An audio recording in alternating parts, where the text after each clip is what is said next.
आणि बरं जो विरार ट्रेननी किंवा डोंबिवली ट्रेननी ट्रॅव्हल करतो तुला माहिती असेल वेळेचं काय 8-17 चुकली संपलं की पुढचं पाऊण तास तुला गाडीत चढायला पण मिळत नाही. हे असल्यामुळे वेळ पाळायला मी शिकलो. आणि मी किर्लोस्कर ब्रदर्स लिमिटेडमध्ये कमर्शियल ऑफिसर होतो. चांगल्या पोस्टला होतो मी. रेकॉर्ड करायची नोकरी सोडली नाही, ते लेखनात आलं. आम्ही जेव्हा मीटिंग्स करतो तेव्हाच ते आलं. हा, इतका खट्याळ आहेस तू? असू शकतो, मला माहिती दिसतोस. आणि आत काय आहे विनोद हा थोडासा फाजील असू शकतो बर, पण तो अश्लील नसला पाहिजे. आता ना भावना दुखावणं हा जो प्रकार झालाय ना तो म्हणजे भावना ह्या काचेच्या भांड्यापेक्षा नाजूक झालेल्या आहे. प्रेक्षकांनी विनोदाकडे विनोद म्हणूनच बघितलं पाहिजे. इतकं तू निखळ मनोरंजन करत असतोस तरी लोक ट्रोल करतात तुला. काही जण सोडून गेले त्यांच्यात. प्रत्येकाने हा विचार करून नाही चालणार. करेक्ट. कोरोनाच्या सेंटर्समध्ये लाफ्टर थेरपी म्हणून LED वर हास्यचित्र दाखवलं जायचं रात्री.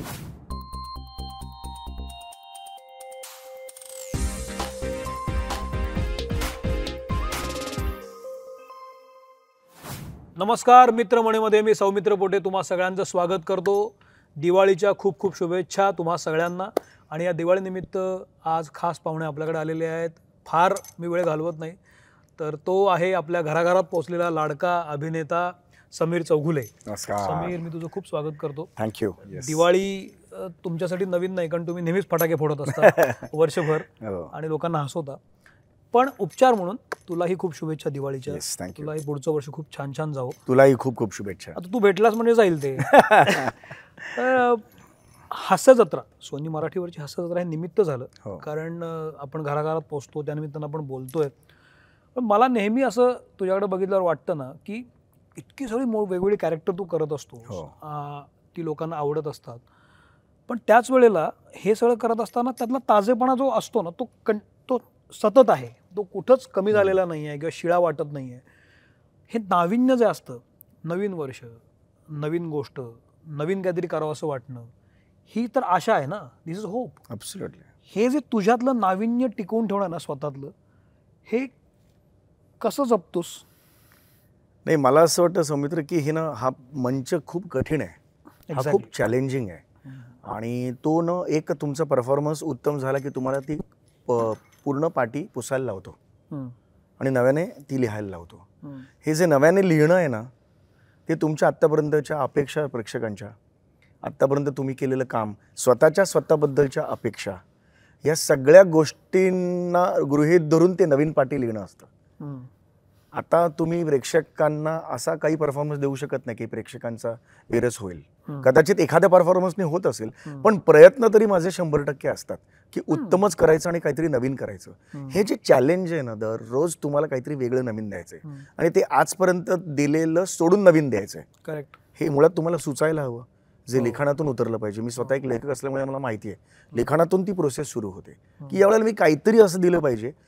हे जे काहीतरी देणं आहे ना ते खूप चॅलेंजिंग आहे. पण त्यात फार फरक आहे. म्हणजे काहीतरी दिलं पाहिजे आणि काहीतरीच आहे. पण कसं ते जे काहीतरी देणं आहे ना, कारण प्रेक्षकांचे कसं आहे ना, जे रिस्पॉन्सेस आणि जे अभिप्राय आम्हाला मिळतात ते ना भूतो ना भविष्यात आहेत. आम्हाला खरंच कल्पना नव्हती की एवढं काही आम्ही कमवू, एक शो आम्हाला इतकं काही देईल. तर त्यामुळे ना अत्यंत गांभीर्याने आम्ही ही गोष्टी घ्यायला लागलोत सगळ्या. कदाचित हे 1-2 वेळा झालं असतं तर कदाचित समीर चौगुले ते फार ठीक आहे म्हणजे असं मिळालंय. पण हे सातत्याने गेले कित्येक वर्ष लोकांच्या एवढ्या अपेक्षा वाढल्यात. त्यामुळे ना now we can't go wrong. मग जर राईट करायचं असेल तर त्याला सातत्याने मेहनत करावी लागते आणि ते खूप चॅलेंजिंग आहे. कारण विनोद हा काही म्हणजे असं काही ओढा नाहीये की जाताना तुम्ही एक घेतलात तांब्या आणि प्यायलात. त्याला तुम्हाला तो जंगलात शोधावा लागतो, त्या संपूर्ण शब्दांच्या जंगलात. त्यामुळे ते इतकं कठीण असल्यामुळे ना ते मला फार चॅलेंजिंग वाटतं. आणि खरी गोम तीच आहे. काही जण याचं प्रेशर घेतात आणि त्यांना तेच केल्याचं हे होतं. मला असं वाटतं की हे ताजेपणा टिकवणं म्हणजे तुम्ही प्रत्येक गोष्टीकडे नवीन दृष्टीने बघितल्यासारखं आहे. तुम्ही जर प्रत्येक गोष्टीकडे नवीन दृष्टीने बघितलं तर तुम्हाला त्याचा ताजेपणा दिसून येतो. असं बोललं जातं की तुम्हाला जर अपयशाची भीती नसेल ना तर तुम्ही खूप उत्तम काम करता. हो. Nothing to lose. Yes of course. पण त्याच्याबरोबर उलट जर असेल की तो स्ट्रेस असतो की आता मला ह्याच्या पुढे जायचंय, ह्याच्या खाली येऊन चालणार नाहीये, तर तो स्ट्रेस पण येतो. माझा थोडा स्थायी भाव आहे ना, थोडा किंचित एकांपासून असेल, थोडासा स्ट्रेस घेण्याचा आहे.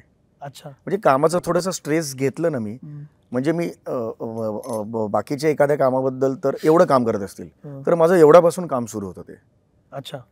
म्हणजे माझं मग आधीपासून? परवा आधीपासून मी खूप आधीपासून प्लॅन करतो ते, की मला परवा स्किट लिहायचं, मग मी काय करायचं, मग सकाळी मी किती वाजता उठायचं, ते माझं ना लिहिलेलं असतं सगळं. हो, फार शिस्तबद्ध मी काम करतो ते.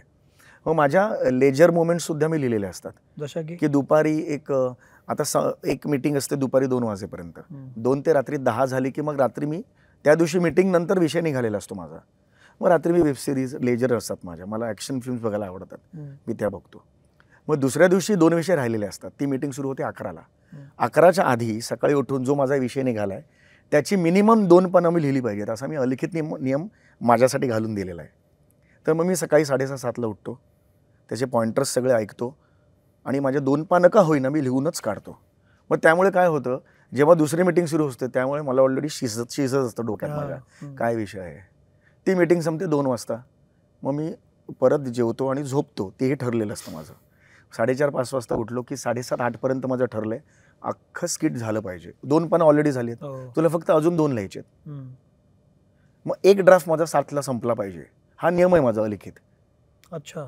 त्यानंतर मग मी लेजर, मग घरातली काही कामं किंवा बायकोबरोबर कुठे जायचं असेल बाहेर फिरायला, शॉपिंगला, मग रात्री आलो परत की 10:30 ते 11:30, 1-12 सेकंड ड्राफ्ट तेच नजरेखालून घालायचं. ते झालं की मी झोपतो, परत लेजर एक अर्धा तास वेब सिरीज वगैरे बघायच्या, मग सकाळी 7:30ला उठायचं आणि मग एक 9-9:30 पर्यंत फायनल ड्राफ्ट तेच बघायचं. तर त्याच्यानं 3 ते 4 ड्राफ्टमध्ये झालेले असतात एका स्किटचे, आणि हे मी खूप पाळतो. किती महत्वाचं आहे, म्हणजे कारण अदरवाईज ऑर्गनाइज नाही राहिलं ना तर माझ्या मते आमच्या क्षेत्रात ज्या पद्धतीने आम्ही विनोदी काम करतोय, तुमचं विनोदी काम नाही होणार. मी फक्त काम पण नाही करत, माझे दुसरे पॉईंट्स पण ठरलेले आहेत. जसे की हेच मी तुला सांगितलं ना की आज पिक्चर बघायचा ठरलंय, तर मग मी आज पिक्चरच बघतो, मग मध्येच हे नाही करत काहीतरी दुसरे काही अर्जंटली काम नाही घेत असं. त्यामुळे ते ना थोडंसं ऑर्गनाइज्ड आणि प्लॅन केल्यामुळे ना थोडंसं ते सवय लागली माझ्या बॉडीला, बुद्धीला सुद्धा आपली एक तयार होते बुद्धी, आणि मग त्यांनी ना तो सगळा ताजेपणा टिकून राहतो असं मला वाटतं. नाही, हे मस्त आहे, म्हणजे हे अनेकांना माहित नाही. होय, कारण बऱ्याचदा लोक गृहीत धरतात. होय, जसं तू दिसतोस तसाच तू असू शकशील असं वाटतं, पण त्याच्यात खूप डीप असं काहीतरी असू शकतं. आता मला कळतंय थोडीशी शिस्त लावणं गरजेचं आहे असं मला वाटतं. तुला आधीपासून आहे? हा, म्हणजे मी एकतर मी विश्वास सोहनी तू ओळखतोस, त्यांचा स्टुडंट आहे मी, त्यामुळे मी त्यावेळेला विरारवरून यायचो पार्ल्याला कॉलेज असायचं, म्हणजे ट्रॅव्हलिंगच आमचं 1.25 तास होतं, जायचं आणि यायचं पण तेवढंच. तर त्यांनी पहिल्या दिवशीच मला सांगितलेलं की आज ट्रेन लेट झाली, मी लांब राहतो म्हणून उशीर झाला, हे कारण द्यायचं असेल तर तू नाटकातच येऊ नकोस. त्यामुळे ना ही कारणंच मी आयुष्यात कधी कुणालाच दिली नाहीत की मी लांब राहतो मी लेट येतो, मला जरा प्लीज कन्सिडर करा. नो, मला गरज आहे ना, मग मी वेळेवर गेलं पाहिजे. लांब राहतो हा माझा प्रॉब्लेम आहे, तो त्यांचा नसू शकतो. त्यामुळे मग मी, आणि बरं जो विरार ट्रेननी किंवा डोंबिवली ट्रेननी ट्रॅव्हल करतो तुला माहिती असेल, वेळेचं काय 8-17 चुकली संपलं की पुढचं पाऊण तास तुला गाडीत चढायला पण मिळत नाही. हे असल्यामुळे वेळ पाळायला मी शिकलो. आजतागायत मी माझी वेळ पाळतो. पण हे बाळकडू जे आहे वेळेचं किंवा हे ऑर्गनाइज्ड असण्याचं, हे 28-30 वर्षापासूनच आहे. नाही, मी ना नोकरीला होतो कुठेतरी किर्लोस्कर ब्रदर्स, नाही किर्लोस्कर ब्रदर्समध्ये नोकरीला होतो मी. म्हणजे माझं ना थोडं उलटं झालं की इतरांची करिअर सगळी आधी सुरू झाली आणि मग ते क्षेत्रात हे झाले. मी आधी 7 वर्ष नोकरी केली तिकडे, त्यावेळेला यदाकदाचित नावाचं एकच नाटक सुरू होतं आणि त्यावेळेला लग्न वगैरे, त्यामुळे ऑफिस म्हटलं की तुम्हाला तो ऑफिसमध्ये पंचिंग कार्ड असायचं, तर त्यामुळे वेळेवर जाणं प्रश्नच नाही, म्हणजे त्याच्यात पंच करावंच लागेल. हां, त्यामुळे तिथे आणि समीर चौगुले वगैरे काही नाही, म्हणजे तिथे एम्प्लॉई होतो मी. तर ती सवय लागली ना, त्यानंतर वेळेचं महत्त्व मला कळलं की किती असतं ते. आपण जेव्हा, मग मला त्रास होतो इतर गोष्टींचा, इतर कलाकार वेळेवर नाही आले नाही माझी चिडचिड होते. इथे सुद्धा खूप चिडचिड होते. आता सगळेच जवळचे आहेत, तर माझ्याबरोबर एखादी तालीम असली की ते आवर्जून येतात, नको बाबा दादा कटकट करेल म्हणून का होईना, पण ते वेळेवर येतात. मला असं वाटतं की आपण वेळ जरी पाळली ना, मराठी आपल्या अभिनेत्यांनी किंवा मला पण नेहमी असं वाटतं की लोकांनी वेळ पाळावी, खरं माझ्यानुसार वेळ पाळावी. म्हणजे मी किती वाजता येणार आहे? 6 वाजता. तू पण 6 वाजता. हो, पण मी येऊ शकतो. म्हणजे हा मुद्दा नसतो की आपलं ठरलंय किती वाजता, मी किती वाजता येणार आहे तेव्हा तू ये. जोक्सचा पार्ट. पण यदा कदाचितचा विषय निघाला ना, तर मला यदा कदाचित सारख्या नाटकांची गंमत काय वाटते कुठल्याही कलाकाराला नाटकातनं ओळख मिळावी वाटत असते. होय होय यदा कदाचित हे नाटक असं होतं की जे चाललं तुफान, होय होय पण कलाकार ओळखतच नव्हते रे. नाही मिळाली आम्हाला. हा म्हणजे खूप मी ते वाईट नाटक वाटायचं. 4 वेळा बघितलं होय, असेल, होय, होय. पण कोण कुठला काही करत नव्हतं. अरे मी 3,000 प्रयोग केले त्याचे, आई गो. पण त्या 3,000 प्रयोगात खरं पण तर असं- आता जर असतं तर काय मिळाली असती ओळख. बघ ना. पण त्या काळी ना सोशल मीडिया होता काय होता, पण संतोष पवार आणि आम्ही एकत्र फार वर्ष काम केलेलं आहे, त्यामुळे ती एनर्जी मॅच झाली. फक्त आनंद हाच होता की हाऊसफुल बोर्ड काय असतो हे आयुष्यात अनुभवलेलं नव्हतं. फक्त INT फायनलचा हाऊसफुल आम्ही अनुभवलेला होता, आपले इंटर कॉलेज कॉम्पिटिशनचा. आपल्या नाटकाला एवढी लोक, मान्यवर लोक म्हणजे निळू फुले, श्रीराम लागू, दिलीप प्रभाळकर, इला भाटे, विक्रम गोखले, चंद्रकांत गोखले, एवढी दिग्गज मंडळी ज्यांना आपण बघत मोठे झालो, ते येऊन बसतात समोर आणि कौतुक करतात. हे अनुभवणंच इतकं ग्रेट होतं. पण कलाकार म्हणून ओळख नसणे ह्याचं शल्य नव्हतं. वाईट मनात? वाटायचं. आम्ही ट्रेननी जायचो ना, ठाणा ट्रेननीवर गडकरीचा प्रयोग करून, तेव्हा काही गाड्या बिड्या काही प्रकार नव्हते. मग आपल्या बाजूलाच लोक आमच्याच बद्दल गप्पा मारत असायची की अरे हा, आमच्याबद्दल गप्पा मारत असायची की हा काय आहे यार, तो अर्जुन काय, अर्जुन करायचं, तू अर्जुन करायचं. हाय अर्जुन काम करायचा. आणि इतकं वाईट वाटायचं, अरे असं वाटायचं की अरे मी आहे तो मी, प्लीज मला ओळखा. पण आता तेवढं हे पण नव्हतं, पण वाईट मात्र नक्की वाटायचं. तू आता जो पॉईंट घेतलास ना की तो, अरे यार. पण ना खरं सांगू की त्याने ना आमचा सगळा पाया मजबूत केला या नाटकांमुळे. काय पाया मजबूत झाला म्हणजे काय झालं मजबूत? नाही म्हणजे मला असं वाटतं की comedy is a serious business, हे तिकडे कळलं आम्हाला. अच्छा. की विनोद करताना विनोद असा पटकन होत नाही, त्यासाठी घाम गळावा लागतो. Comedy is a serious business, तुम्हाला तो अत्यंत गांभीर्याने करावा लागतो, तर तो विनोद अत्यंत योग्य प्रमाणे लोकांपर्यंत पोहोचतो. मग तू कॉमेडीचं जे बेरिंग तुझं आहे किंवा जे काय समज आहे ती सगळ्या या नाटकामुळे ऑफकोर्स आली, कारण तिथे ना मी कुठलाही कार्यशाळा केलेली नव्हती. कॉलेज सोडल्यास, विश्वास सोनींचं नाटक सोडल्यास, पण तिथे ना 3,000 प्रयोगात इतके विविध प्रेक्षक मी अनुभवले की मध्येच उत्तम नाटक सुरू असताना माईक ऑफ होणे, 35,000 चा ऑडियन्स असताना मध्ये उधळलेल्या बैलाने घुसणे, एवढं करून सुद्धा पुन्हा नाटक त्याच जोमाने कंटिन्यू करणे. ह्या गोष्टी कुठल्याही कार्यशाळेत तुम्हाला शिकल्या जात नाहीत, ह्या फक्त रंगभूमी तुम्हाला शिकवते.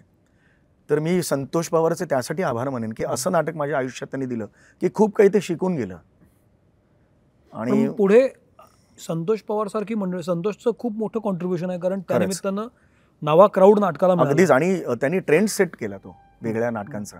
आमचे बुधवार सकाळ 11 वाजता शिवाजी मंदिर हाऊसफुल झालेले आहेत. आता तर कोणी माणसं पण नसतात तिकडे, नसतातच. हे आम्ही बघितलं तर हा आमच्यासाठी सुवर्ण काळ आहे. तो संतोषच्या नाटकामुळे आम्हाला दिसला. मी तुझी इतर नाटकं बघितली ना समीर, मला फार गंमत वाटली. तुला पण बोललोय, तू ना इतका चतुर आहेस ना, तू झाला हसत नाहीस रे. म्हणजे एखादी सिच्युएशन समोर सूर्य रंगमंचावर, दिवसा तू रात्री सारखा हा असतो बहिरा, त्याला ऐकू येत नसतं, आणि समोरचा बोलत असतो आणि हा काहीतरी बोलून शांत बसायचा असतो, कारण तुला ऐकूच येत नाही, आणि बाकी सगळं लोट पोट हसून म्हणजे बोंबाबोंब. तू कसं काय हे जे आहे ना की हसायचं नाही म्हणजे कसं शक्य आहे, इतकं स्वतःवर कंट्रोल. आता मी याच्याकडे थोडा वेगळ्या अँगलनी बघतो. अगदी बॉडी इज अ टूल जेव्हा तुम्ही म्हणता तेव्हा तुम्ही ते वापरायला लागता. हे कसं शिकलास तू? खरंच गंमत तीच आहे, जेव्हा तू विनोद करून शांत बसतोस ना तेव्हा बाकीचा फुटतो मग, असं मला वाटतं. तू त्यातला बाप आहेस. हे कसं शिकलास तू? कसं नाही, मला असं वाटतं की प्रत्येक जी स्क्रिप्ट असते ती प्रत्येक अभिनेत्याकडून काहीतरी एक अपेक्षा ठेवते.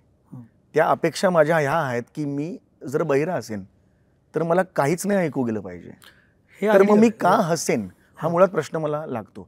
मग काहीही झालं तरी मी माझी अख्खी आत्तापर्यंत केली भूमिका ही, त्याला काही अर्थच उरत नाही. हो. मग आपण तालीम त्यासाठीच करतो. अरे पण भले भले हसते रे, भले भले कोणास कोण त्यांना जमत झेपलं नाही, अचानक होऊ शकतं. पण ते नाटक असं होतं की पंचेस किती, इम्प्रूव्ह किती. पण हे कसं तू स्वतःच्या मनाला काय सांगत असतो? नाही, हेच सांगत असतो मी. आता तुला सांगितलं तेच की तुला बहिरा आहेस ना, तुझं नाही ऐकू गेलं पाहिजे, काहीच नाही ऐकू गेलं पाहिजे, जगात काही हो. आणि मी ना नाटक करत असताना भयंकर सिरियस असतो, म्हणजे ॲडिशन्स फार घेत नाही किंवा वाटेल ते फार शिस्तबद्ध दिग्दर्शकांनी सांगितल्याप्रमाणे काम करणारा नट आहे मी. त्यामुळे बऱ्याचशा नाटकात मला त्याचाही त्रास व्हायचा की बाकीचे जेव्हा कॅरेक्टर सोडून एखादा नट हावी होतो त्या नाटकावर, आणि मग त्याच्या पद्धतीने ॲडिशन्स घ्यायला लागतो आणि नाटकाचा मूळ गाभा खूप दूर राहतो. त्याचा मला प्रचंड त्रास होतो, कारण मी आजपर्यंत 5,000पेक्षा जास्त प्रयोग केलेत नाटकांचे. त्यामुळे मी अनेक कलावंत जवळून बघितलेले आहेत, मोठे बघितलेत, नवीन बघितलेले आहेत. तर त्यामुळे त्या गोष्टीचा मला खूप त्रास व्हायचा. तू ना म्हणजे काही लोकांशी बोलताना मला असं तुझ्याबद्दलची एक तुझ्याबद्दलचा प्लस पॉईंट असं कळला की तू टिप कागद आहेस. अच्छा. तू घेत असतोस जे वेगळ्या लोकांकडनं. म्हणजे तू जर माझ्या सानिध्यात 6 महिने आलास तर माझ्याही काही गोष्टी तू घेशील. इतकं व्हेरी नाईस, हे चांगलं आहे. तुझ्या आयुष्यात जी तू नाटकं केली, जे जे जे जे मालिका केल्यास किंवा सिनेमे थोडेफार केलेस, ते कुठल्या कुठल्या माणसांकडनं काय काय घेत आलास तू? जसं तू सांग. मला असं पिन पॉईंट नाही सांगता नको सांगू, पण तुझ्यावर निर्मिती सावंतचा खूप प्रभाव आहे. तिची एकनिष्ठता, जी निष्ठा आहे ना रंगभूमीशी, ती मी फार जवळून बघितलेली आहे. आणि ती बाई, तिला नाटक करायचं आहे, तिला खरं खुरं जिवंत नाटक करायचं आहे. तू तिला स्टेज देऊ नकोस, तिला अर्ध नांगरलेलं शेत दे, तिला तिथे आजूबाजूला कुठलीही टॉयलेट्स नाही आहेत, ही ती नंतर सगळं बघते. तिला त्या गावात नाटक करायचं आहे. किंवा प्रशांत दादा आपले, प्रशांत दामले, हे काही मोजकी मंडळी आहेत, त्यामुळे अजूनही नाटक सृष्टी आपली फार जिवंत आहे. आणि मी दीदीबरोबर खूप जवळून काम केलं आहे. आता श्रीबाई समर्थ सारखं नाटक, शेवटी ती जवळजवळ 20 मिनिटं मी अक्षरशः खूप धुमाकूळ घालायचो त्याच्यात. तो जजचा रोल होता माझा. ती अत्यंत गांभीर्याने तिथे अत्यंत सिरियसली तिचा पॅच म्हणत असायची. तिला कधीही इन्सिक्युरिटी नाही वाटली की समीर अख्खं नाटक खेचतोय, असं कधीच नाही वाटलं. उलट ती मला सपोर्ट करायची. 5,000चा क्राऊड असू दे, 500 लोक असू देत किंवा 30,000 लोक असू दे, ती त्याच इंटेन्सिटीने काम करते. हे मी अत्यंत जवळून बघितलंय. 500 प्रयोग झाल्यावर सुद्धा तिला काहीतरी सूचना असायच्या, समीर तू असं करून बघ ना, हे ज्या ग्रुपमध्ये असतं ना, असं करून बघ. तो ग्रुप मला जाम मजा येते त्याची, की अजून आपण एक्स्ट्रीमली चांगलं करण्याचा का नाही प्रयत्न करत आहोत. आपण म्हणतात ना, एक्सपर्ट म्हणण्यापेक्षा अजून उत्तम करण्याचा प्रयत्न करूया. 500 प्रयोग झाले तरी सुद्धा, की ही जागा का येत नाहीये, किंवा एखादी अचानक नाटक सुरू असताना जागाच येणं बंद होतं, जी 50-100 प्रयोग आलेली असते, आणि त्याचं आपल्याला कळत नाही काय होतंय. पण करत आणि त्याचं प्रेशर येतं. मी खूप प्रेशर घ्यायचो त्याचं. मग दीदी सांगायची की तू असं घेऊन बघितलंस तर, किंवा त्याच वेळेला असं होत आहे. मग मला कळलेलं असायचं की एवढे प्रयोग करून माझं थोडंसं टायमिंग थोडं वरखाली होत आहे, जे ओरिजिनल नसतं. मग मी घ्यायला लागलो, परत यायला लागला. हा जो आनंद आहे ना, तो रंगभूमी तुम्हाला देऊ शकते. हा निर्मिती दीदी बरोबर खूप जवळून मी अनुभवला. प्रशांत दादांबरोबर मी अजून काम नाही केलंय, ते खूप आमचं मध्ये बोलणं झालेलं, ते तर खूप तयार आहेत माझ्यावर काम करायला. नाटक सुद्धा त्यांनी मला सांगितलंय तू लिही म्हणून. एखादं नाटक आहे डोक्यात माझ्या. येत्या काळात ही शक्यता आहे, शक्यता नक्कीच आहे. पण एक निर्मिती दीदी बरोबर मी खूप जवळून काम केलं. संतोष बरोबर मी खूप वर्ष काम केलं.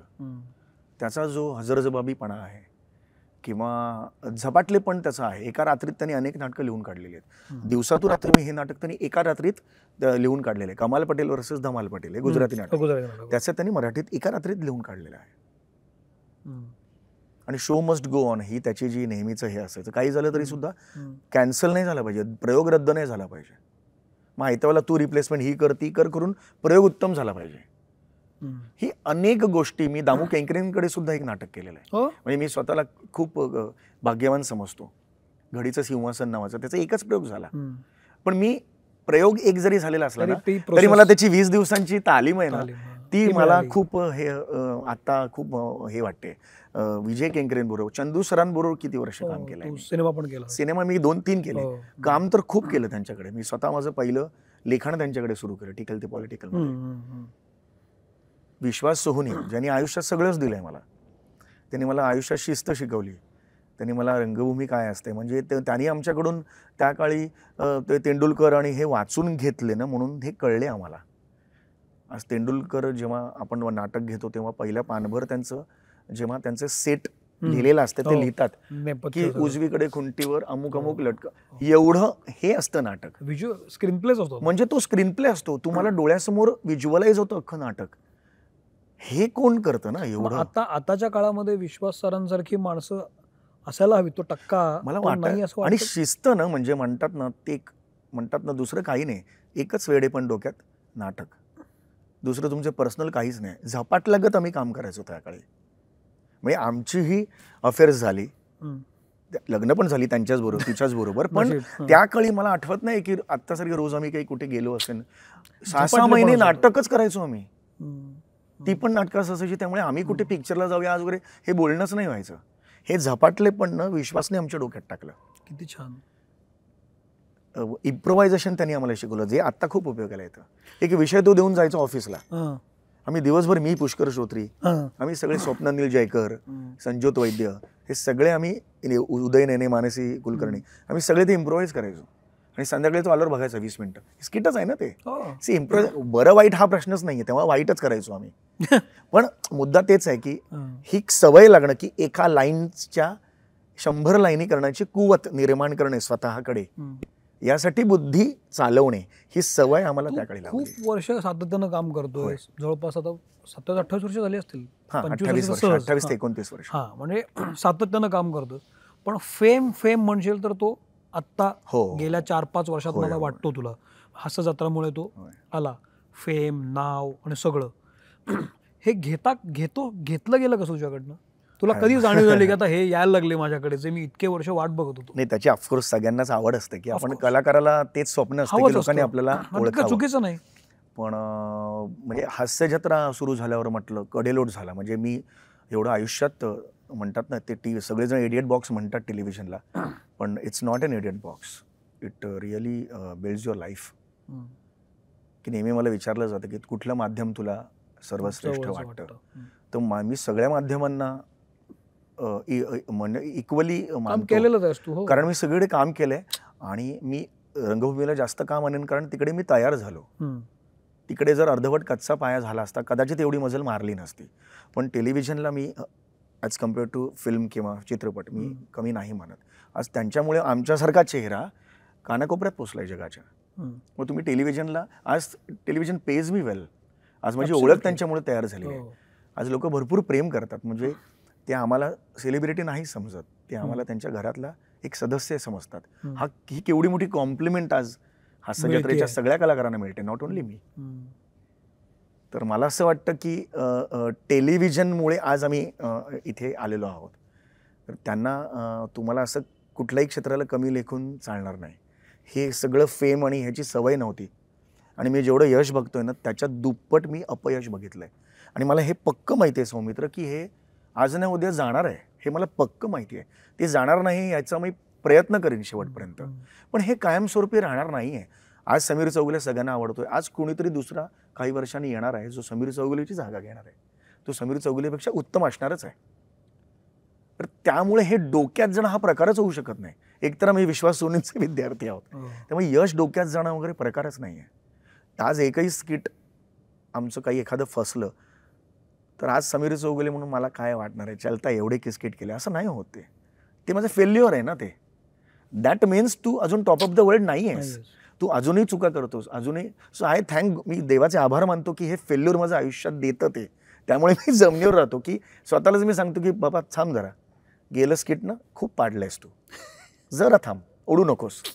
मग सरांकडे जायचं, काय चुकलं सर सांगा मला. मग मला ते डोक्यातून जात नाही. मग जाताना गाडीत पण काहीतरी आठवलं की सरांना सांगतो. एक आमचं स्किट होतं, ते इतकं फसलं होतं ते, माझं आणि प्रसादचं होतं. मला कळत नव्हतं काय फसलं ते. सर म्हणजे शेवटी मध्ये जाऊ दे, म्हणजे एवढं होतंय. मला शेवटी मला जाताना घराच्या बिल्डिंगच्या खाली ते कारण मला आठवलं की सर मी कुणावर तरी रिॲक्ट व्हावं, हा कोणीच नव्हता त्या अख्ख्या स्किटमध्ये. आम्ही दोघेच होतो. ह्या प्रकारच्या त्या सिरीजमध्ये कोणतरी तिसरा लागतो, हे कारण आहे. आणि तेव्हा मला असं ना एकदम असं हुश झालं आणि माझं अचानक भूक लागली पोटात माझ्या. आपण एक माहिती नाही, एकदम टेन्शन गेलं की भूक लागते. अरे बापरे, हे मग सर मला दुसऱ्याशी म्हणाले, रे थांब जरा, एवढं नको. हे म्हटलं अरे I don't know what to say, but मी असाच आहे. किती इनोसंट पण आहे याच्यामध्ये. हे एवढं सोपं नाही आहे जेवढं तू सांगतोस ना. होय होय. तू आता म्हणालास की जेवढं तुला यश मिळालं 200% अपयश बघितलंस तू. तो कुठला काळ होता? नाही, तो माझा सगळं स्ट्रगलिंग काळ होता. म्हणजे जेव्हा मी नोकरी सोडली, यदाकदा नावाचं नाटक सुरू होतं माझं, आणि मी किर्लोस्कर ब्रदर्स लिमिटेडमध्ये कमर्शियल ऑफिसर होतो. चांगल्या पोस्टला होतो मी. रेकॉर्ड नोकरी सोडली मी. पगार सोडला तेव्हा मला एक साधारणतः 25,000 वगैरे पगार होता त्या काळी. म्हणजे हे 2000 साली वगैरे. हो, हां, 2000 साली वगैरे. त्यावेळेला खूप होता हा पगार. खूप होता ऑफकोर्स. 25-22 हजार पगार म्हणजे त्या काळी म्हणजे खूप काही व्हायचं. खूप व्हायचं. आणि नुकतीच क्रेडिट कार्ड झालेली होती आणि त्याचं एक क्रेडिट कार्ड वापरणं वगैरे हे होतं. मग त्यानंतर मी दौरे करायचो ऑफिसमधून, म्हणजे संध्याकाळी तिथून निघायचो चेंबूरहून, रात्रीचं परत गंधर्वाचं करायचो, बाईकवरून वगैरे जायचो आणि सकाळी परत ऑफिसला यायचो. ऑफिसमध्ये पण मी मुळातच प्रामाणिक असल्यामुळे तिकडे पण प्रामाणिक असायचो. पण हे बघवलं नाही. म्हणजे मग बायको म्हणाली माझी की हे नको करूस, आजारी पडशील तू, हे खूप होतंय, तू एक काम कर, तू सोड, तुझं नाही मन लागत आहे. ती पण नाटकातलीच. ती नाटकातलीच. तिचं आणि नोकरी सुरू होती, ती काय ह्याच्यात काही त्यांनी करिअर केलेलं नाही. ती म्हणाली मी नोकरी करते, आपलं वरण भात तर खाता येईल एवढं मी कमवते, आपल्या काही आम्हाला अजूनही काही फार आमच्या गरजाच नाही आहेत मुळात घरी, तर तू सोड, आपण बघू पुढचं काय. याच्यामध्ये 25-30 हजाराची नोकरी सोडणं आणि तू ह्याच्यात उतरलास, त्यानंतर शाळेला नोकरी केलीस तर बरं केलं, हे कधी वाटलं? नोकरी केली असतं तर बरं झालं असतं असं नाही म्हणू शकणार, पण आधीचं बरं होतं रे, असे काही वेळा मनात विचार आले. पण मग ओव्हरकम कसं केलं? नाही, ओव्हरकम हेच की खर्च कमी करणे. आता नोकरीला जाताना मला ऑफिसमधून फर्स्ट क्लासचा पास मिळायचा. आता इथे आल्यावर मग फर्स्ट क्लासचा पास परवडायचा नाही, मग सेकंड क्लासचा पास, मग कविताला बघवायचं नाही. ते मग ते नाही, मी पैसे देते, तू फर्स्ट क्लासने जा, कारण गाडीला गर्दी असते. मग एक ठरलं की कुठेही स्टेशनपासून चालत जायचं, म्हणजे मग रिक्षाचे पैसे वाचतील. हे बघ, प्रत्येकाचा एक स्ट्रगल असतो, प्रत्येकजण सांगेलच असं नाही. मला काही अशा घरात मी नव्हतो की घरातून काढून टाकलंय किंवा मी स्टेशनवर राहिलो आहे, घराला 2 वेळ खाणं नाही, असं नव्हतं, प्रामाणिकपणे नव्हतं. माझा स्ट्रगल मी केला आणि तो हा स्ट्रगल होता की मग खूप, म्हणजे आता डोंबिवलीला उतरलं की कुठल्याही स्टेशनवरून नाट्यगृहात चालत जायचं. अच्छा. मग ते पैसे वाचवायचे आणि मग कधी पैसे बुडायचे. ऑफकोर्स सगळ्यांचेच पैसे, तुझे सुद्धा अनेक वेळेला बुडाले असतील, म्हणजे हे प्रत्येकाचे. पण आपण काय असतं, आपल्याला EMI असतो घराचा. त्यावेळेला 3,500 EMI असायचा, पण पोटात गोळा यायचा. आज 3,500 रुपयाला काही वाटत पण नाही. 2000 सालची गोष्ट आहे. आई माझी लवकर गेली, 52 वय होतं तेव्हाच आई गेली माझी हार्ट अटॅकने. त्यामुळे मग सगळी जबाबदारी तुझ्यावर, माझ्यावर आली, कवितावर. मी एकुलता एकच आहे. तर ह्या सगळ्या गोष्टींमुळे मध्यंतरी पेमेंटचे पण, आणि काय असतं, आपण स्ट्रगल करत असताना आपल्याला तो सेन असतो जो प्रत्येक अभिनेत्याने आजपर्यंत अनुभवलेला आहे, की एखादा फोन आला, तुम्ही आज शूटिंगला याल का, किती पैसे घ्याल, ते अमुक सांगितले, मी 2,000 रुपये पर डे घेईन, ठीक आहे बोलतो. मग त्यांचा संध्याकाळमध्ये फोन आला की आपला घालमेल, अरे बाबा मिळतंय की नाही, काम मिळतंय की नाही. म्हणजे मग आपण त्यांना फोन करायचा, क्या हो गया हो, किसका क्या हो गया, अरे हा देणार आहे. म्हणजे त्याला कळतं की ह्याला खूप गरज आहे, तो 2,000च्या खाली मला तोडणार. दुसऱ्या दिवशी मी 1200-1300 मध्ये ओके म्हटलेलं असतं.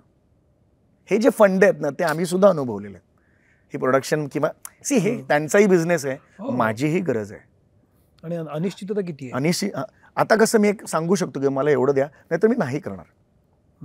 हा जो से आहे तो माझ्याकडे यायला 28 वर्ष गेली.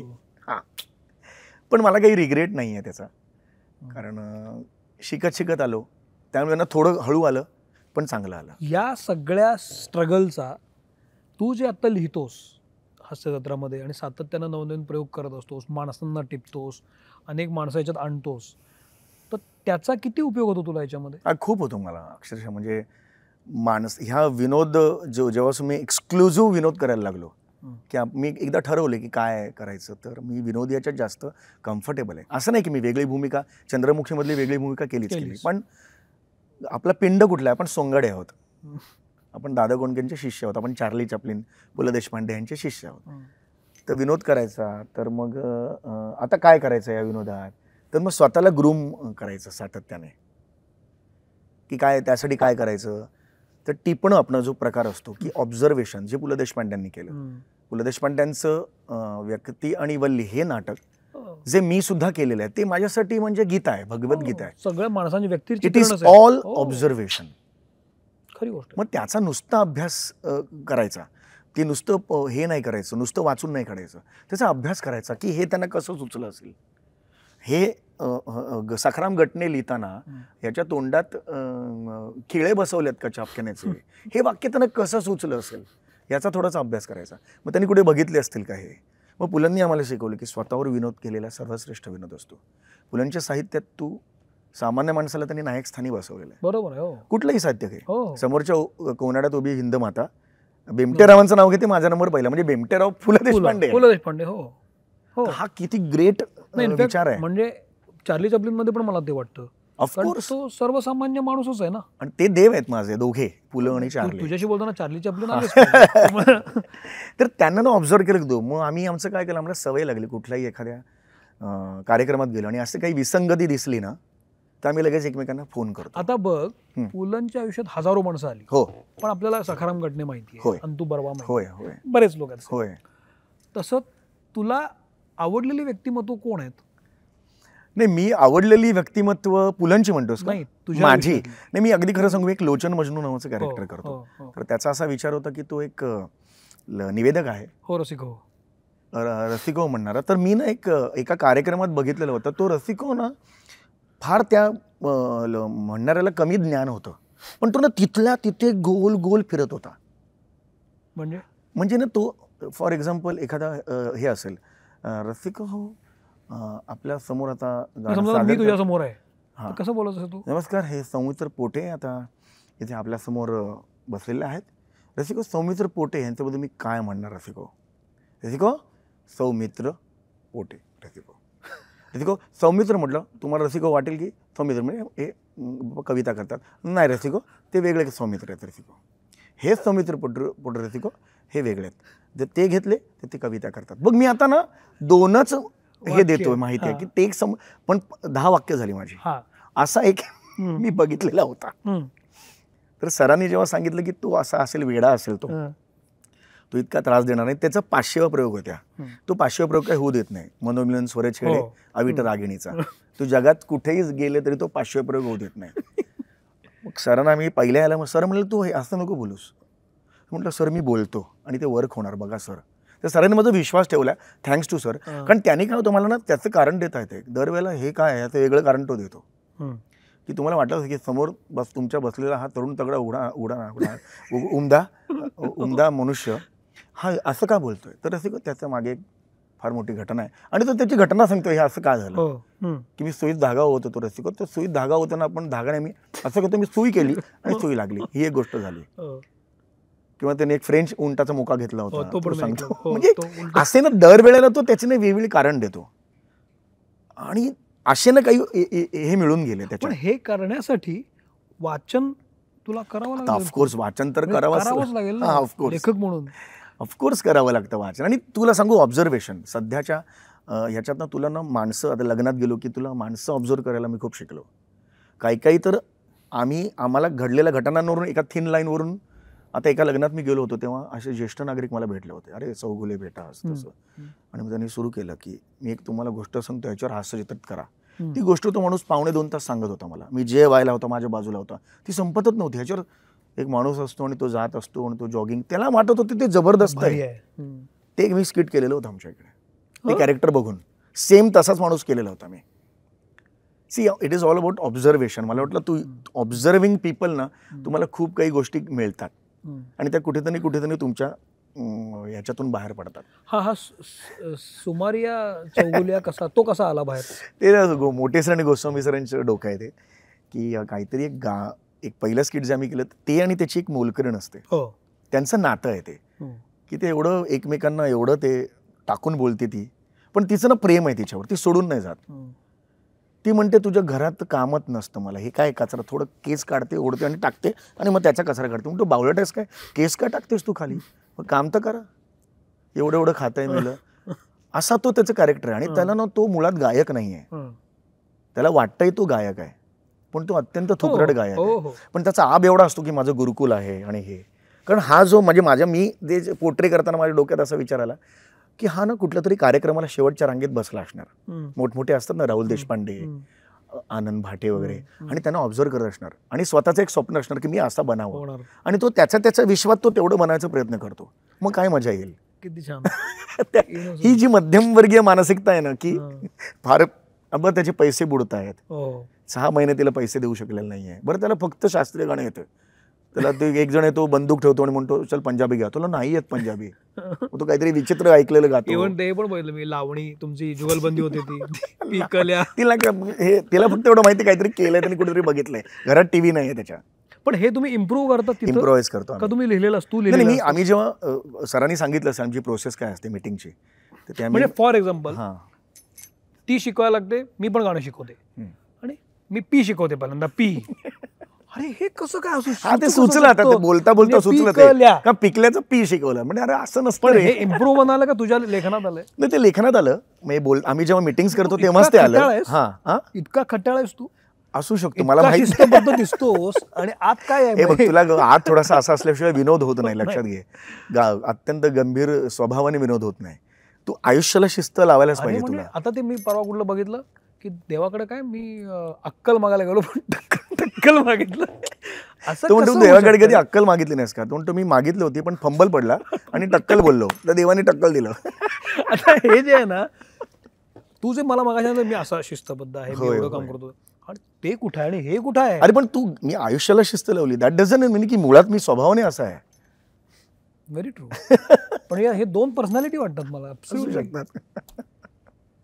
तू जेव्हा गाणं म्हणतो सुमारिया चौगुले, मला आपण मगाशी पण बोललो, तुझे सूर लागतात छान, म्हणजे ओबडधोबड लागत नाहीत. तू गातो, कॅरेक्टर गातो कसाही, पण तो एका सूर लागला की तो लागतो परफेक्ट.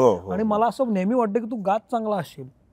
तू गातोस का चांगला? खरं चांगला ना, मी गात नाही, पण मला सूर बऱ्यापैकी थोडेफार कळतात. मी वारेवरची वरात नावाचं नाटक केलं होतं पु ल देशपांड्यांचं, त्यात मी कडवेकर मामा केलेले होते, जे श्रीकांत मोघे करायचं रोल, आणि त्यांनीच बसवलेलं नाटक, ते त्यांच्या समोरच मी केलेलं होतं. आणि दिल देके देखो म्हणजे शिरप्या जो करायचा, दिल देके देखो करायचे ते, तर तो सुद्धा मी रोल केलेला होता.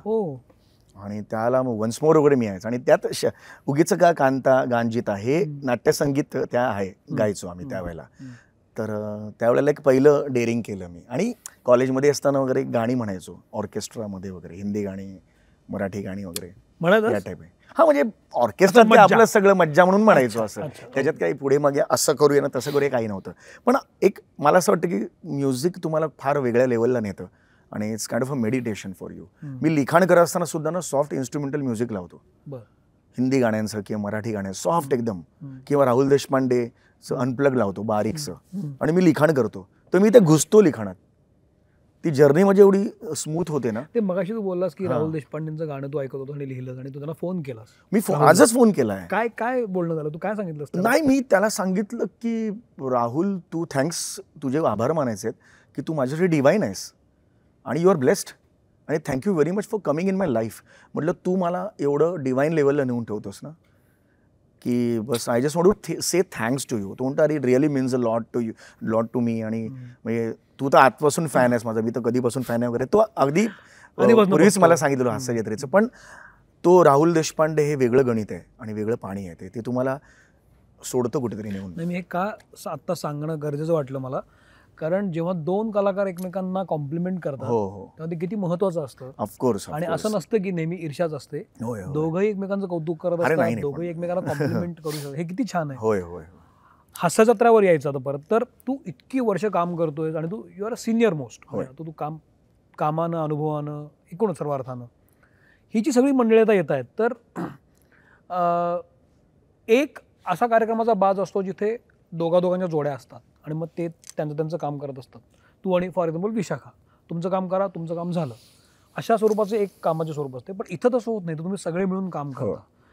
सगळे मिळून काम करण्याचा किती फायदा होतो? नाही, खूप फायदा होतो सगळे मिळून काम करण्याचा. कारण तू दोन्ही पद्धतीचं केलेलं, तू ग्रूम स्वतः सुद्धा ग्रूम होत असतोस. म्हणजे मी जर आज शिवाली किंवा ओंकार राऊत आहे, ते आत्ताच्या पिढीचे आहेत, त्यांना मी काही 2 गोष्टी शिकवत असेल, तर त्यांच्याबरोबर काम करताना मी सुद्धा 4 गोष्टी त्यांच्याकडून शिकत असतो नकळतपणे. हे मलाही माहीत नसतं मी कसं शिकतोय ते. आणि आम्ही सगळे सरांसमोर बसलो की आम्ही सगळे विद्यार्थीच असतो. काय होईल तर पडेल, काय होईल तर चांगलं होईल याचं ज्ञान सातत्याने आम्ही मिळवत असतो. कधीतरी ते गणित बाण चुकतात, पण ते चुकण्याची गंमत आहे ना. म्हणजे थोडं खाली आल्यावर पुढे वर जाण्याची मजा आहे ना रे. म्हणजे रनअप घेतल्याशिवाय तो बॉल पडत नाही जोराचा, नाही का. आणि जर आपण जवळूनच टाकलं तर ती मजा नसते बॉलची. तर मला असं वाटतं की आम्ही सगळेच ग्रूम होते एकत्र. मला असं वाटतं की कॉमेडी आणि या लेवलला आम्ही इतकी 5 वर्ष 750 एपिसोड करणं एका दुसऱ्याचं काम शक्यच नाही. हे नाही. समीर चौगुलेचं एकट्याचं काम नाही आहे.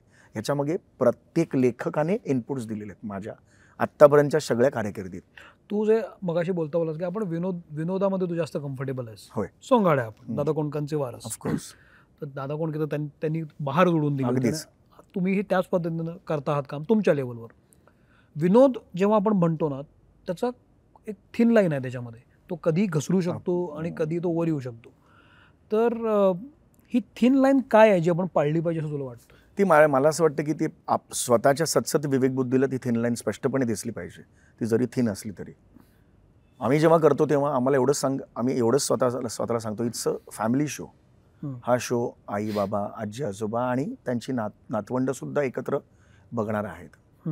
तर त्यामुळे कोणत्याही आपल्या फॅमिली मेंबरना ऑकवर्ड होईल एकमेकांकडे बघताना एखादा विनोद ऐकल्यावर, असं आपण नाही करायचं. विनोद हा थोडासा फाजील असू शकतो, पण तो अश्लील नसला पाहिजे. तो कोणाच्या व्यंगावर आपण टीका करणारा नसला पाहिजे. चॅनलही आम्हाला तसं अलाउ करत नाही. सांगतो की अशा पद्धतीने, कारण त्याच्यामागे चॅनलचा सुद्धा खूप मोठा हात आहे असं मला वाटतं. कारण त्यांनी बालवणकर सरांनी डे 1ला आम्हाला हे सांगितलेलं होतं की आपला हा फॅमिली शो आहे. डबल मिनिंगचे विनोद करणं खूप सोपं आहे. हे मी तुला सांगतो, मी लेखक आहे म्हणून. डबल मिनिंगचे विनोद न करून हसवणं लोकांना कठीण आहे. त्याच्यात जास्त मजा आहे, त्यात तुला जास्त मेहनत आहे. तुम्हाला नेहमी पुढचा क्राऊड तयार करायला लागतो, म्हणजे पुढचा न्यू जनरेशन. हो. आता 5 वर्ष तुम्ही काम करताय, 5 वर्षात नवीन सत्ता येते, इतकं मोठा काळ आहे आणि पुढे चालूच असणार आहे. तुला इतक्या या बदलत्या काळामध्ये तू कॉमेडी नाटकं पण केलीस, हे पण करतोस. विनोद अपडेट कसा होत आलाय? तुझं ग्रुप म्हणालास ना मगाशी, ग्रुप. हो. हा कसा अपडेट होत आलाय विनोद? कसा बदलत आलाय? नाही, मला असं वाटतं की ये जो जिंदगी जे दूरदर्शन लागायचं आणि आताची फ्रेंड्स ही सिरियल, या जर तुम्ही बघितलं ना तर तुम्हाला कळेल की विनोद कसा अपग्रेड होत चाललाय. मी त्यावेळेला केलेलं फू बाय फू शलाका पाराबरोबर माझा अभिनय आणि माझा आत्ताचा अभिनय, यात मी कसा ग्रूम झालो हे माझं मलाच कळतं. हे प्रत्येक ॲक्टरला स्वतःला कळलं ना तरच तो ग्रूम होऊ शकतो. ज्यांना कळत नाही ते त्याच एरामध्ये राहतात. सिच्युएशनल विनोद आत्ता वर्क होतो. मग तुम्ही किती मध्ये आय ऊ करा, टल लावा, विनोद करा. ते विनोद पूर्वी तो ट्रेंड सेटर होता, तेव्हा ते फ्रेशनेस होता. तो फ्रेशनेस आत्ता कसा असेल? आता सिटकॉम खूप वर्क होतो. तुम्ही कुठलंही बघा, फ्रेंड्स नावाची सिरियल बघा, अख्खी सिटकॉमवर आहे, सिच्युएशनल कॉमेडी. तर मला असं वाटतं की आम्ही सिच्युएशन हा आमच्या स्किटमधला हिरो असतो.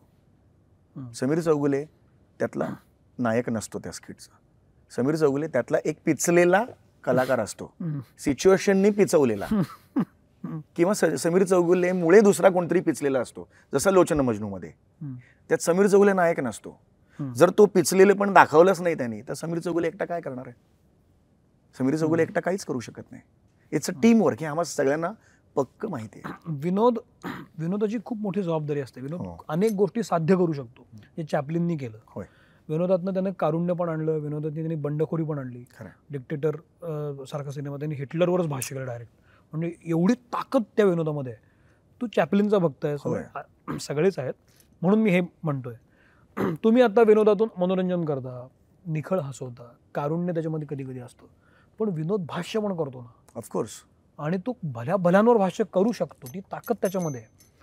तर या जोकला, विनोदाला अशा पद्धतीनं कधी तुम्ही आणणार? तुम्ही म्हणजे तू कधी आणशील? नाही, आपलं सध्या काय झालं ना, विनोदी लेखकांची इच्छा खूप असते आणायची, खूप त्यांना बोलायचं असतं, पण ते नाही बोलू शकत. सध्याचा काळ हा प्रचंड वेगळा झालेला आहे. म्हणजे मला असं वाटतं की जे पूर्वीच्या लेखकांनी त्यांच्या कलाकृतीत लिहून ठेवलेलं आहे, ते जर ते आज असते तर ते लिहू शकले असते का? तर ह्याचं बऱ्याचदा उत्तर माझ्याकडे नाही असं येतं. त्या काळी आता ना भावना दुखावणं हा जो प्रकार झालाय ना, तो म्हणजे भावना ह्या काचेच्या भांड्यापेक्षा नाजूक झालेल्या आहेत. आणि आम्हाला लेखक म्हणून लिहिताना, काहीही मांडताना आमच्या सर्व प्रेक्षकांचा विचार करावा लागतो. कुणाच्या भावना कशामुळे दुखावल्या जातील हे नाही सांगू शकत सध्या. मला ह्या क्षणाला वाटतंय की मी मध्यंतरी मी लिहिलेलं होतं की अरे हा डावरा आहे, म्हणजे ह्याचं हँडरायटिंग वाईट असणार.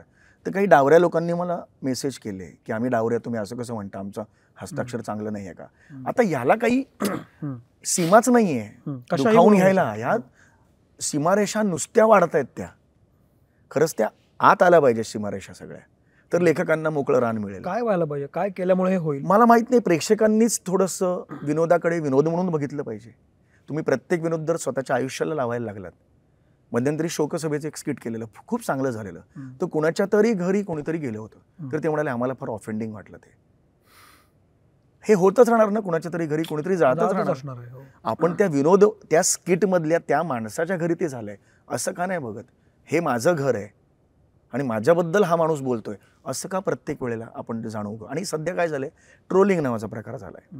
एक कोणतरी टाकतं, त्याच्यावर सगळे फॉलो करतात आणि मग एक विचारांचा सेट तयार होतो आणि लोक तसेच रिप्लाय करत राहतात. पण ह्याच्यातून बाहेर कसं पडायचं, काय सांगशील सर्वसामान्य माणसांनी?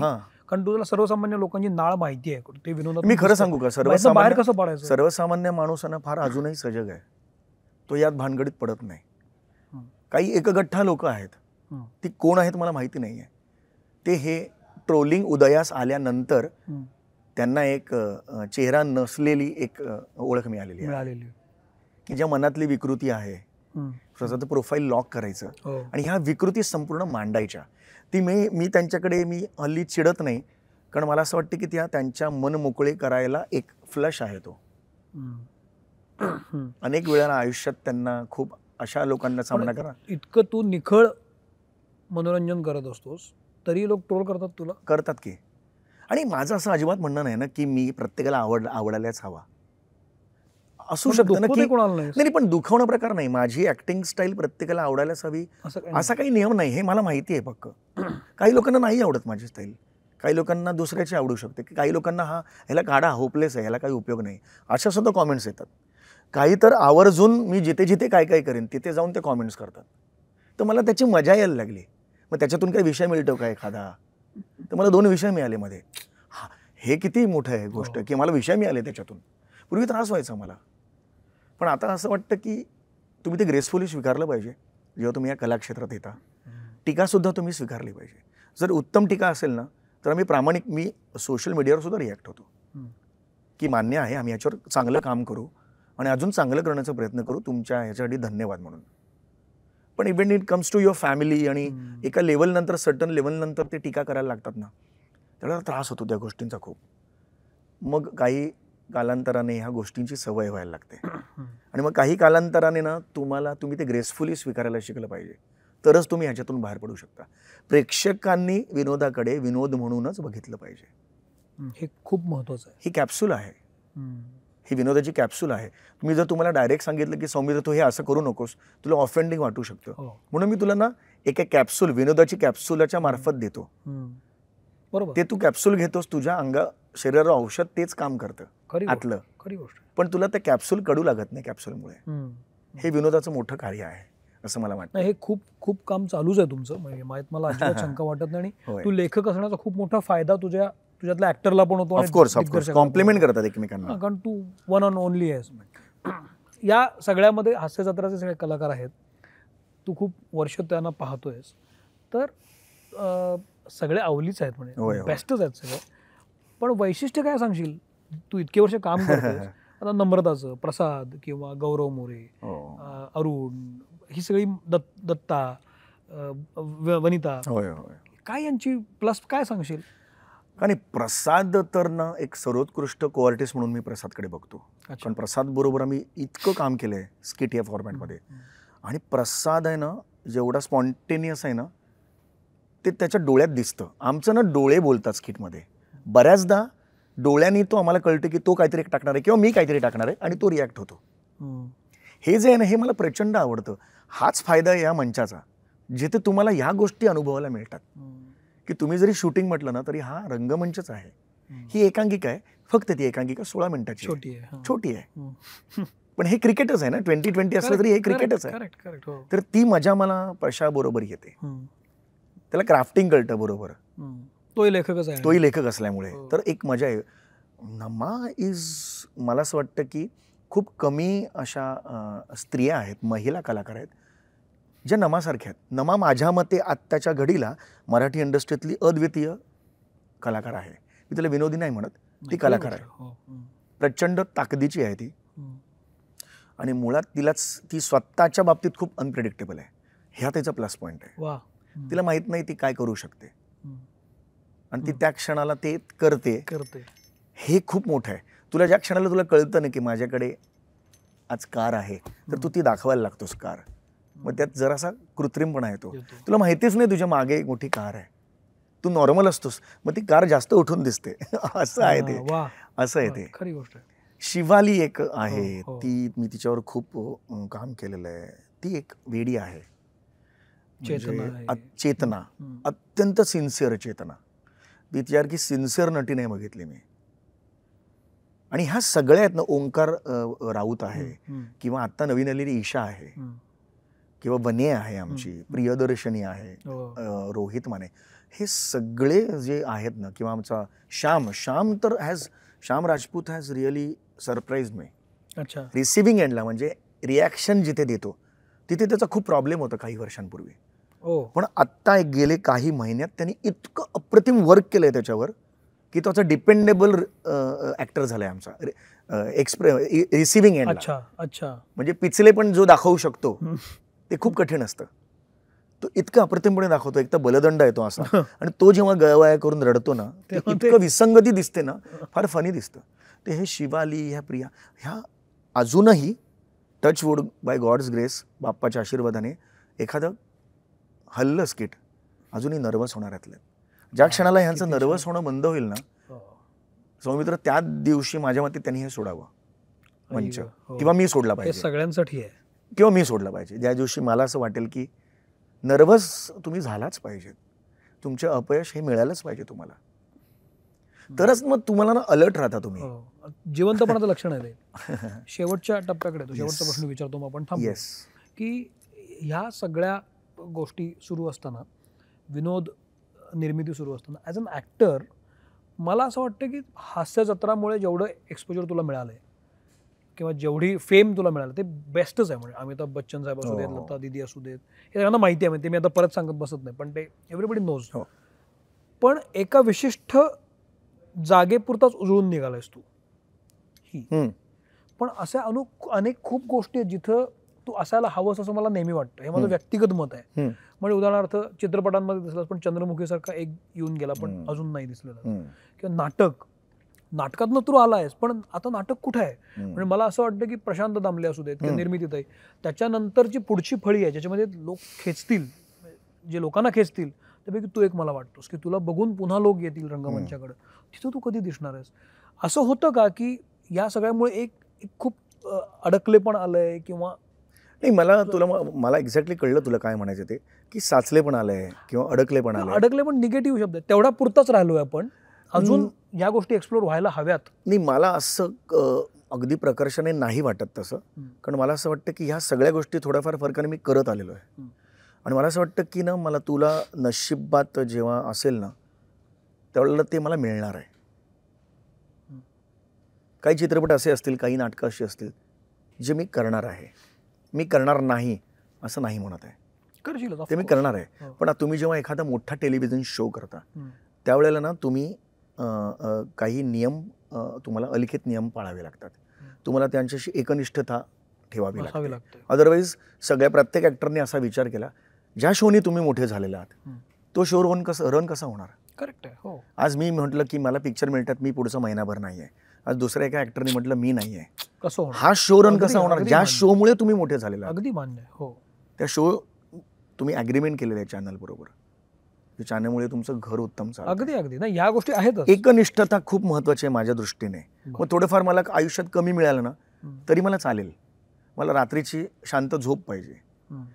मी ना विराट कोहलीसारखं करतो. मी 5 ओव्हर पुढच्या 3 ओव्हर कसं खेळायचं हे ठरवतो.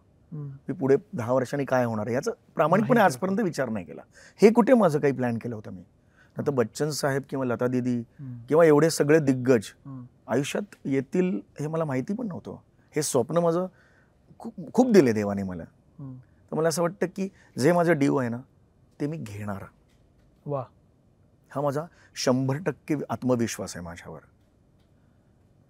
जे तू नाटक म्हणतोयस ते मी आणणार. आणि मी तुला त्या दिवशी फोन करेन शुभारंभाला नक्की नक्की. आणि ह्या आजच्या दिवसाची तुला सांगेन की मी खूप ऑप्टिमिस्टिक आहे, नाही, नाही, प्रश्नच पण मी त्याच्या मागेच लागलेलो नाही हात असं धुवून. नाहीये. कारण मला आता ह्या क्षणाला वाटतं की आपला हा शो आहे. इतर जण सगळेजण काही जण सोडून गेलेत त्यांच्यात. प्रत्येकाने हा विचार करून नाही चालणार. करेक्ट. हा शो कसा चालणार? या शोमुळे इतकी जण आज घरांचं घर चालतंय. पण ह्याच्या दोन बाजू आहेत. एक पहिली बाजू अशी की जर तू आता इथून बाहेर पडला नाहीस तर दुसरा समीर कसा येणार? एक, डोंट टेक मी अदर. हो, ऑफकोर्स. आणि दुसरी गोष्ट, ॲज अन आर्टिस्ट तुला तोचपणा यायला लागतो, कारण तू इतकी वर्ष करत असतो. शेवटी कुठल्याही माणसाला तू येणं स्वाभाविक आहे. त्यातनं ओव्हरकम कसं होतोस? नाही, उलट तोचपणा इथे येत नाही मला. इथे मला सातत्याने नवीन करायचं आहे काहीतरी. उद्या जर मी एक मालिका केली 500 भागांची, अंबडगोड सारखी, तिथे मला एकच कॅरेक्टर 4 वर्ष करायचं आहे. साचले पण तिकडे येत आहे. आज मला रोज काहीतरी नवीन द्यायचं आहे, जे खूप चॅलेंजिंग आहे. ॲज अन ॲक्टर मी ग्रूम कसा झालो ह्याच्यामुळेच झालो. हे जर कदाचित हास्य जत्रा किंवा कॉमेडीची बुलेट ट्रेन आयुष्यात आलं नसतं तर मी ग्रूम नसतो झालो एवढा. हे जे माझी आता मला स्वतःला रोज नवीन देणं आणि माझी आज एंटिटी राखून ठेवणं. मी आज असो नसो नवीन समीर येणारच आहे. आज मी आहे म्हणून समीर येत नाही असं नाही आहे. हे मला तुला सांगायचंय. नवीन समीर येणारच आहे आणि तो यावा. सृष्टीचा नियम आहे तो. ते मी त्याच्यात काही येत नाही. त्यामुळे मी माझी एंटिटी ठेवण्यासाठी, मला माझी आज एक्झिस्टन्स दिसण्यासाठी, लोकांसमोर दिसण्यासाठी, लोकांना मी सातत्याने आवडण्यासाठी मला सातत्याने नवनवीन प्रयोग ह्या मंचावर करायला मिळत आहेत. करत राहावं. नाही तर दुसरा कुठला मंच आहे? हे फिल्म्स वगैरे सुद्धा मिळत आहेत तर या कामामुळेच मिळत आहेत. अगदी. हो. तर मग हे काम कम्प्लीट सोडून नाही जायचं. उद्या एक सुंदर पिक्चर आला तर मी जाई नाही. एक बाबा मी 25-20 दिवस नाही आहे, सोडतील सुद्धा. मुद्दा तो नाहीच आहे. करायचंच नाही असं नाहीये ठरलेलं, पण ती योग्य भूमिका अजून मला आपल्याला एक वाटतं ना, कसं आहे, हा हावरटपणा आहे माझा. म्हणजे इतका ग्रो झाल्यानंतर 20 वर्षापूर्वीचा समीर नाटकातला 15 वर्षापूर्वीचा वेगळा होता. आजचा तो खूप वेगळा झालाय. असा समीर मला कधी बघायला मिळणार आहे? मला बघायचं आहे ना. ही माझी गरज आहे, तुझी नाही. माझी गरज आहे की ह्याला मी आत्ता बघणार तर कधी बघणार? त्यातनंही प्रश्न आले की तू तिथं पण चल ना यार, तिथं तुझी गरज आहे. कारण एक प्रशांत दामले असे 6 प्रशांत दामले झाले पाहिजेत तर ती सिस्टीम चालायला लागेल. आणि करोनापर्यंत मी नाटक करतच होतो की करोना नंतर माझं नाटक बंद झालंय, कारण हा शोज आता जास्त हे व्हायला लागला. करोनाचा शेवटचा प्रश्न विचारू मग थांबतो. नक्कीच. करोनाच्या काळामध्ये सोनी मराठीच्या या शोनं खूप फरक आणला. हास्य जरा खूप लोक बघायला लागले, खूप पिच झाला शो. हा खूप काळ वाईट होता. म्हणजे हा खरं तर कोणाच्या काळात येऊ नये, पण चांगलं पण घडलं की तुम्ही लोकांपर्यंत पोहोचलात, लोकांना आनंद दिलात. या पिरियड मधल्या प्रतिक्रिया कशा होत्या तुझ्या? आजूबाजूला निगेटिव्ह वातावरण होतं, पण तुझ्या कामाचं कौतुक व्हायला लागलं होतं. हे जे स्ट्रगल असतो ना, रडावं का हसावं, हा फ्रिक्शन कसं होतं? नाही, ते म्हणतात ना ब्लेझिंग इन डिस्गाईज, तसं आमच्या सगळ्यांसाठीच होतं करोना. हा खूप वाईट आजूबाजूला होते प्रकार, पण आमच्या हास्य जत्रा त्यामुळे लोकांच्या घराघरात पोचली. आणि सोनी मराठीने त्यांनी सांगितलं असं, मी दमणला होतो बायोबबल, तर खूप अभिप्राय येत होते. म्हणजे सगळ्यात सॅटिस्फाईंग हे होतं की करोनाच्या सेंटर्समध्ये लाफ्टर थेरपी म्हणून LED हास्य जत्रा दाखवलं जायचं रात्री 1 तास. हा खूप मोठा अभिप्राय आहे. आत्महत्या थांबल्यात करोनाच्या काळात हास्य जत्रेमुळे. आमच्याकडे अनेक मेसेजेस आहेत. काय बोलतो? हो, आम्हाला माणसं येऊन भेटून गेलेली आहेत, पत्र देऊन गेलेले आहेत हातात. हे म्हणजे ना, हे खूप मोठं आहे हास्य जत्रेचं. आणि मला असं वाटतं की आमच्यासाठी पर्सनल काळ पण कठीण होता, कारण जसे आमच्याही घरचे आजारी पडत होते. मला आठवते, मी दमणला असताना माझी आई आणि माझे बाबा आणि माझी बायको एकाच वेळेला हॉस्पिटलला ॲडमिट होते करोनामुळे, आणि मी तिकडे कॉमेडी स्किट्स करत होतो. येणं पॉसिबल नव्हतं मला. सगळे मला धीर देत होते, होईल. खूप कठीण काळ होता माझ्यासाठी की तुला आता हसवायचं आहे लोकांना, पण मी विचार केला की माझ्यात 2 आहेतच ते महत्त्वाचे, पण आज अजून शेकडो लोकांना मी हसवणार आहे ना, तर त्यांचे कमी होतील ना, तर 15 मिनटं या क्षणाला आपण त्यांचा विचार करूया. मग बायकोने बाबांनी सांगितलं, तू कर, आम्ही ओके आहोत, काही टेन्शन नाही. मग मी 2 दिवस शूटिंग केलं तिकडे. मग काहीतरी स्पेशल परमिशन घेऊन गेलो तर सगळे दोघे एकाच हॉस्पिटलला ॲडमिट होते. मी स्वतः ॲडमिट होतो 10 दिवस हॉस्पिटलला करोनामुळे. त्या काळात माझ्या घरचा माझा सख्खा मामा गेला, म्हणजे अशा अनेक प्रत्येकानेच गमावले आहेत. हो. हे एवढं सगळं करून सुद्धा आम्हाला विनोद करायचे आहेत आणि हसवायचं आहे. तर ते कलाकार कुठेतरी आपण म्हणतो ना, आपण एक क्षणभर आपण विचार करतो की अरे यार, पण नंतर ठीक आहे, चलो लेट्स डू इट, म्हणजे आपण करूया, आपल्याला हे आपलं महत्त्वाचं काम आहे, समाजासाठी आपण करतोय. ऑफकोर्स त्याचे पैसे मिळतातच आहेत, तो एक पण भाग या आहे. गोष्टींचं मूल्य त्याला तू कसं करणार? पैशात नाही करू कसं शकत. कसं तोलणार कसं? असं आहे, कारण ते पॉसिबल नव्हतं म्हणून आम्हाला इकडे येणं. परमिशन्स वगैरे अलाउडच नव्हतं कुठे, स्ट्रिक्ट होतं सगळं. आपला प्रसाद ओक बघ ना, त्याचे बिचाराचे वडील गेले आणि तो तिथेच होता. ही किती मोठी घटना की त्यांना माहिती आहे की जाऊ शकत नाही तू. मला मामाला भेटायला जायचंय, ती मला माहिती जाऊ शकत नाहीये. आणि एवढं करून विनोद करायचे आहेत, लिहायचे, सातत्याने त्या विनोदात बसायचंय. नाही, हा काळ खूप कठीण होता, पण त्या निमित्तानं ब्लेसिंग्स पण तुम्हाला मिळाले खूप खूप. हे सगळं आशीर्वादांवरच चाललेलं आहे. मला असं वाटतं की ह्याच्यातून जो आपली सुरुवात झाली नाही की नाविन्य होय कसं टिकवायचं आहे, तोच सगळा भाग आहे की तुम्ही सतत नवीन करत राहता, अपडेट होत राहता आणि काळाबरोबर नव्या पिढीबरोबर जुळवून घेता. आणि हे तुझ्यापेक्षा उत्तम कोणाला माहित असेल की तू गेले 30 वर्ष सातत्यानं काम करून करून आत्ता तू इतक्या एका पोझिशनला आहेस. त्यामुळे जुळवून घेणं कसं असतं तर ते समीर सारखं असतं, पण ते सोपं नसतं, ते ऑर्गनाइज्ड असायला लागतं. म्हणजे या मुलाखतीमधनं, या चर्चेतनं माझ्यासाठी घेणारी एक गोष्ट आहे की ऑर्गनाइज्ड व्हा. ॲब्सोल्युटली. एवढं मी घेऊ शकलो तर खूप आहे. पण तू मित्रमंडळमध्ये आलास समीर, येस, मला खूप छान वाटलं. ह्या मुलाखतीमधून एक लक्षात आलं असेल की जो रंगमंचावर वावरणारा मजनू आहे किंवा जो सुमारिया आहे किंवा इतर सगळी कॅरेक्टर्स आहेत, निवेदक, सूत्रधार, तो जसा जेवढा गमतीदार दिसतो तेवढा तो नाही आहे. तो खूपच डीप आहे. आता माझ्या जवळच्या सगळ्यांना विचारायला लागेल मी किती गमतीदार आहे ते. आहेस भारी, पण शेवटी तो जगण्याचा भाग आहे, ठरवलेली जीवनशैली आहे. येस, आणि म्हणून तू इथं आहेस. तर यातनं खूप घेण्यासारखं आहे. मी काय घ्यावं सांगणारा मी काय मोठा नाही, पण या दिवाळीच्या निमित्तानं या फेस्टिव्ह मूडमध्ये आपण सगळे असताना काहीतरी चांगलं घ्यावं असं मला वाटतं. तर तू आलास मित्रमंडळीमध्ये, त्याबद्दल तुला एक छोटीशी भेट मित्रमंडळीतर्फे. हा एक बुकमार्क आहे. वा वा वा. आणि हा पेबल दिया आहे अश्मनतर्फे. वा वा, थँक्यू थँक्यू. आणि तुझंही खूप कौतुक. मी तुझे खूप एपिसोड्स बघितलेत मित्रमंडळीचे, आणि मुळात ना ही मुलाखत नाही वाटत, हा तुझं यश आहे. तू गप्पा मारतो छान. त्यामुळे अनेक ना कलाकारांचे अंतर्गातले पापुद्रे सुद्धा तू अचानक हळूवारपणे ओपन करतोस. तर ही खूप खास गोष्ट मला तुझ्या या पॉडकास्ट मधली वाटली. तर त्यासाठी तुझे खूप अभिनंदन. तुझ्याकडनं येणं महत्वाचं. नाही, really, I really mean it. Thank you. Comfortable feel करतोस समोरच्याला. तर असा हा मित्रमणी आहे. आणि तुम्ही जरूर चॅनल सबस्क्राईब करा, शेअर करा, पहा, फीडबॅक द्या. हाही सोशल मीडियावर आहे, मी सुद्धा आहे. येस. आपण चांगली माणसं जोडणं फार महत्त्वाचं आहे, आणि हे जोडलं जाणंच आत्ता पुढं वर्क करणार आहे. तर मी तर थांबतो. Thank you Sameer. Thank you so much. Thank you.